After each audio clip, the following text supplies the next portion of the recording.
Happy New Year, MennoNerds. This is Deborah, and today I want to talk about New Year's resolutions and what it means to start fresh in 2017.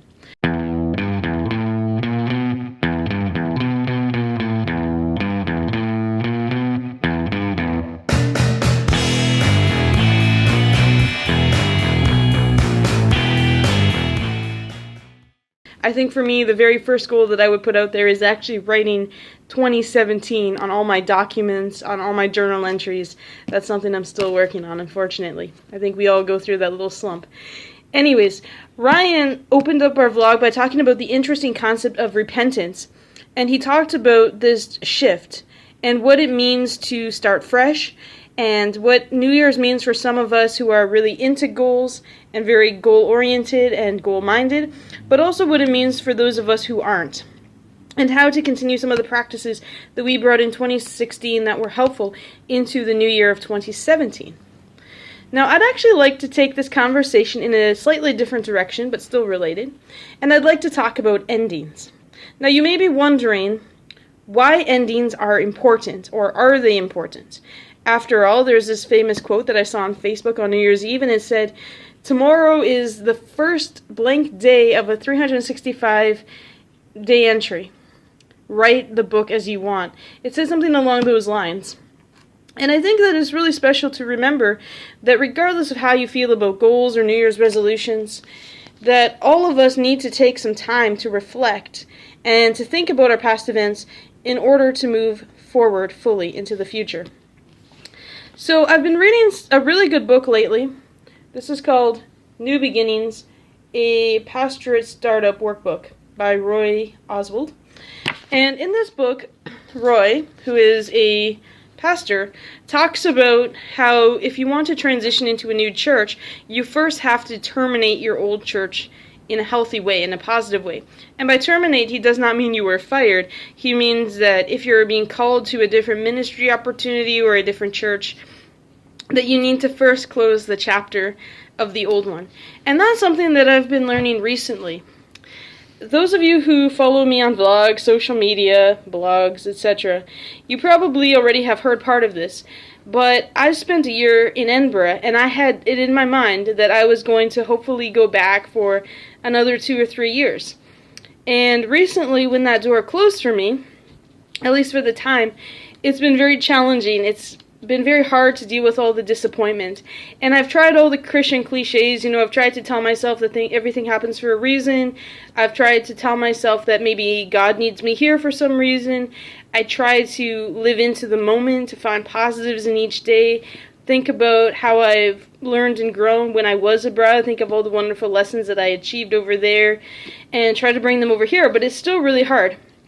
And I've been realizing, now that I've recently accepted a position as a children's pastor, that in order to be the best kids pastor I can be, I need to first terminate with Edinburgh, which is kind of hard because I don't live in Edinburgh anymore. But in my mind, I have to basically close that chapter, put it on the shelf, and say, that was a great year, but it's not meant to be anymore, and to move on. And that's something that I'm still wrestling with. So I don't really know if I can give any specifically good examples, but it is something to think about. For me, anyways, that 2017 is a brand new year full of new possibilities, but I first need to say goodbye to everything that happened in 2016. I can't continue to carry any baggage or any ideas or any idolizations into the new year. Another book that I've been reading, and currently reading, even has this bookmark, is called Uninvited. And this is a really great book. It's a book for women, but it basically talks about dealing with rejections and disappointments in our lives, and what it means when we aren't able to get the position that we really wanted, what it means when we aren't able to be in a relationship that we really had hoped, whether it's a friendship or romantic or what have you type of thing. And one thing that Lisa Turquoise, who's the author of this book, has taught me is that it's important to ask what questions, not why questions. And this is something to consider into the new year, because a lot of us, we live in the past. A lot of us are also future visionaries, but in a lot of ways we live in the past, and that's why we keep saying things like, oh, in the good old days, or I wish that we still had this, or I wish that this was still happening. And basically it's this idea that we can go around and around in a circle if we keep asking why questions. You know, I could keep asking myself why I didn't get to go back to Edinburgh, why I didn't do this or that, which would have secured my position, and I could basically go crazy trying to figure that all out because there's no real answer. But instead, I want to spend 2017 living in the what questions. And what I mean by the what questions is, what can I do with what I have now? How can I be present in the moment rather than looking at the past? What lessons does God want to teach me here in Canada that He couldn't teach me over in Scotland?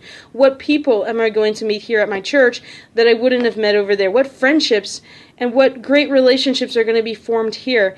And what protection is God going to provide for me while being here, whether that's familial protection or whether that's employment protection, etc.